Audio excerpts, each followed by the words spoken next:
Hello guys, pag-usapan lang natin ang breaking news. Ayon kasi sa balita, trending, jowa ni Kyla Estrada nakikipagbalikan kay Catherine Bernardo. Na alam niyo naman siguro, mainit-init na usapan ngayon ang gusto umano ni Daniel Padilla na makipagbalikan kay Catherine Bernardo. Ayon kasi sa mga netizens, meron daw blind item na pinag-uusapan na tila si Daniel Padilla daw ay gustong makipagbalikan kay Catherine Bernardo. Na alam niyo naman siguro, pinag-uusapan umano sa social media na sina Catherine Bernardo at Daniel Padilla umiiyak nang pumayag sila kay Direk Cathy. At kinikilig naman itong si Direk Cathy sa sinabi umano ni Daniel Padilla at Catherine Bernardo.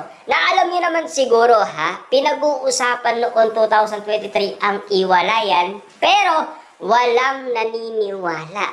Kasi alam niyo naman siguro kung bakit nagkaiwalay umano sina Daniel Padilla at Catherine Bernardo at sila ay umamin. Pero kinabukasan, nagsayaw at uminom pa ang dalawa. Kaya nga naman kasi kapansin-pansin, nagkaiwalay pero magkasamang nagsasaya at nagbabanding moment sa pag-inom.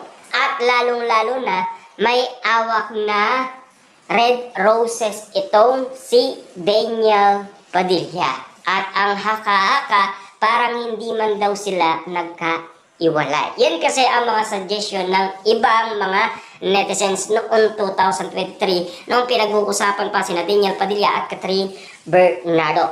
Pero nung nag-post na ang nasabing best friend ni Catherine Bernardo na si Sophia Andres, doon na mismo kumalat ang balita patungkol kay Andrea Brillantes at Daniel Padilla. Na alam niyo naman siguro nag-post si Daniel Padilla na nasa Spain siya at ganun din naman si Andrea Brillantes. Pero ang bulong-bulungan noon, takot mag-isang mag-travel si Andrea Brillantes kung wala siyang kasama kasi natatakot daw ito.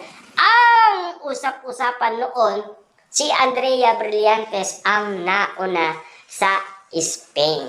At ayon umano sa balita, si Daniel Padilla naman ay pumunta muna sa Japan bago sa Spain para daw hindi malaman ng iba na sila ay magsasama sa Spain.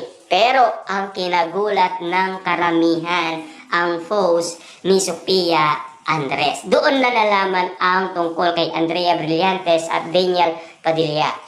At kung ano-ano na ang binabalita ng iba't ibang mga netizens. Pero ngayon ang usap-usapan ay tila gusto nang makipagbalikan ni Daniel Padilla kay Catherine Bernardo. Na alam niyo naman siguro pinag-uusapan noon sina Daniel Padilla at Catherine Bernardo dahil sa kanilang reunion. Kasama ang tatlong direktor na ayaw talagang makipag-iwalay si Daniel Padilla kay Catherine Bernardo. Na alam niyo naman siguro, sabi ni Daniel Padilla na hindi niya makakalimutan ang mga nakaraan. At yan ay lagi niyang bit-bit at nasa puso niya. Kita niyo naman yung tattoo ni Daniel Padilla. Hanggang ngayon, nakadikit pa rin ang simbolong pagmamahalan Katniel.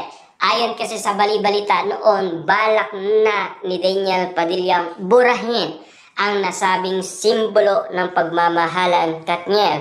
Pero nakatatak pa rin sa puso't isipan ni Daniel Padilla na gusto niya makipagbalikan kay Catherine Bernardo. Ibig sabihin kung bakit hindi niya pa pinapaalis ang nasabing tattoo, nais niya pa rin mahalin si Catherine Bernardo. Na alam niyo naman siguro na gusto talaga ni Catherine Bernardo bigyan ng second chance si Daniel Padilla. Noon pa 2025, pinagbigyan na ni Catherine Bernardo. Bakit nga ba? Anong nangyari?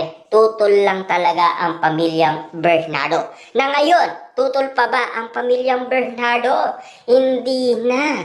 Kasi nga, nakipag-ayos na si Catherine Bernardo sa kanyang pamilya nang dahil nga kasi sa project ng Katniel. Yun ang tunay na kadahilanan kung bakit pinag-uusapan ang pamilyang Bernardo at si Catherine Bernardo nang dahil nga naman kasi kay Daniel Padilla.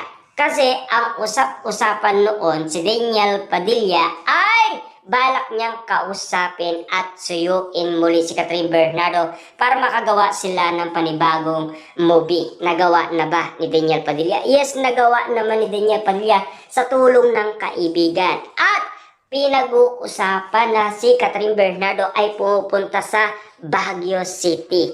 Ayon kasi kay Christopher Min, may nililigawan daw si Daniel Padilla na non-showbiz. Pero ang katotohanan ay si Catherine Bernardo pala ang pumupunta at palihim daw nagkikita ang dalawa. Kasi nakuha na ni Daniel Padilla ang nasabing number ni Catherine Bernardo noong sila ay nagkita noon Christmas special. Pero mas malala yung Christmas special noong 2023. Kasi si Catherine Bernardo ay inalikan pa si Daniel Padilla.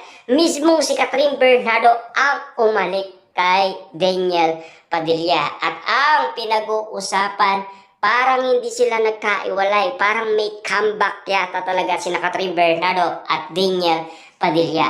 Pero yun na pala ang uling alik ni Catherine Bernardo kay Daniel Padilla. Pero ang napapag-usapan, tila nag-mature na at kakaiba na ang pinapakita ni Daniel Padilla dahil nagbago na kasi siya, hindi dahil kay Kyla Estrada, dahil yan ang pangako ni Daniel Padilla kay Catherine Bernardo. Noon pa man kasi pinagsasabihan na si Daniel Padilla ayon yan kay Catherine Bernardo at Mami Min Bernardo. Kasi meron silang hindi pagkakasunduan dalawa. Kaya nga naman kasi ayon kay Catherine Bernardo at Daniel Padilla, lagi silang nag-aaway. Kita nyo ha, umabot sila ng 11 years pero marami palang kalokohan ang nangyayari na hindi alam ni Numan. Dahil pinost lang yan ng nasabing kapatid ni Catherine Bernardo na si Kate Bernardo. Doon lang nalaman ang lahat. Kaya nagulat ang balita. Bakit daw pumayag si Catherine Bernardo sa ganun sitwasyon? Diba? Grabe.